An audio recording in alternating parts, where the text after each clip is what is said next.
Let's talk about your metrics. What do you offer, and how did you come up with your metrics? Well, it's a patented approach. It's based off of mother-child attachment, believe it or not. The initial academic theory was developed to measure secure and insecure relationships between mother and child. So we've taken that, standing on some very tall shoulders, and we've patented that approach that was developed by John Bowlby to measure emotional attachment. We measure it on an 11-point scale, where 9 and 10 means you're highly attached to a brand, and 7 and 8 means you're moderately attached, and if you're at 0, you're completely unattached to that brand. And then we went and set forth to validate that attachment had a direct correlation to both product sales, product use, and media viewing and media follow through to platforms. So that's how we measure it. It's a very fine and specific measure of emotional attachment. It's quantitative. It is not qualitative. It's actually a quantitative value of a qualitative measure, which is emotional attachment, which is something that the marketplace has been actually yearning for and looking for. That we all know that about 95% of our decisions are made on an emotional level, and then we rationalize what we've bought on the back end.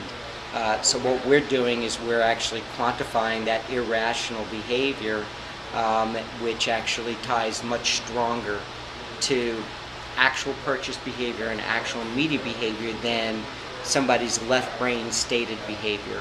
We can't, as humans, we can't tell you in a rational left brain way what we're actually going to buy and what we're actually going to do. It just is not, that's not a valid measure of what we actually do.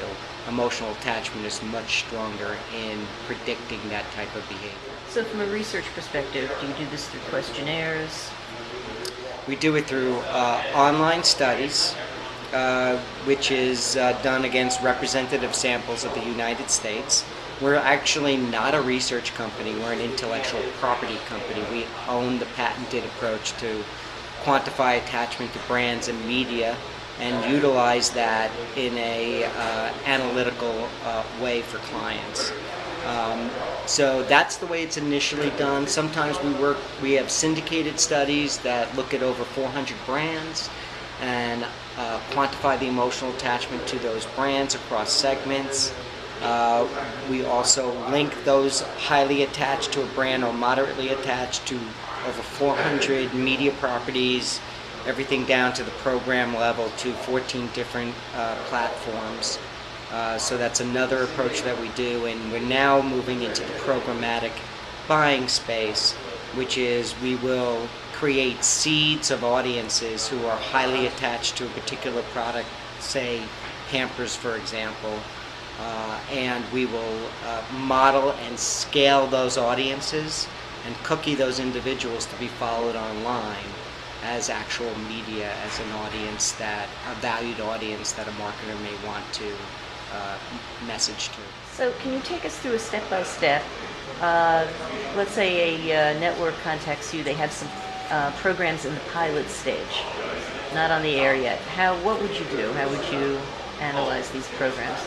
Yeah, and we could do this, by the way, in the digital space too. We've looked at Amazon and Hulu and Netflix shows as well, so it's not just for TV alone. But what we do is we actually take a content statement, a 2 to 3 sentence descriptor of the core essence of that show, and we share that with individuals. We share maybe 20 to 30 in our syndicated study, up to 50 new shows, and we measure their emotional attachment to each of those shows, which calculates the pull or their desire to watch that show. The very first year, we weren't really sure exactly how to do it, so we had all these DVDs of pilots, and we thought, what's the right way to do this? And we found that forced exposure of a 30-minute or a 60-minute show is not real. If we cut it down to 2 minutes, somebody would tell us, smarter than us, somebody would say that's not the right 2 minutes, or the music changed. So we decided to go back to pure sort of new product development testing that's done on the brand side. And we show white card concept statements, and people are pretty savvy about what it is that they're highly attached to and what they're willing to give their time up to view. And they can distinguish that. So it actually, we found it to be a very predictive way of being able to identify what shows had more value or would seed a larger audience or a younger audience or an older audience, because we don't just measure size, we measure complexion or demographic complexion of a particular show concept. What's fascinating about this, and what's very exciting about it, is that you can actually execute or determine the value of a piece of content very early in the concept stage before you put any money against it. So it's really about allocating your monies towards what we call undervalued content. In other words, it's content that maybe you wouldn't have produced or you weren't sure if you would produce, and understanding the value of that particular product. And it's really no different. What I find sort of interesting in the marketplace is a P&G or a Unilever or any kind of product company would never launch a new product in the marketplace without quantifying the size of market and the audiences that would be most attached to that particular product, right? You wouldn't just launch a new product into the marketplace, a consumer good. You would measure it and determine what the value of that is. And content's no different. There's no reason why the content marketplace cannot be as savvy and use the same type of approaches that are used with new product development launches. A new show is a new product on the shelf vis-a-vis other existing product, and if it doesn't seed a market, it will not succeed. And there's absolutely no reason not to use that type of approach to prioritize your investments.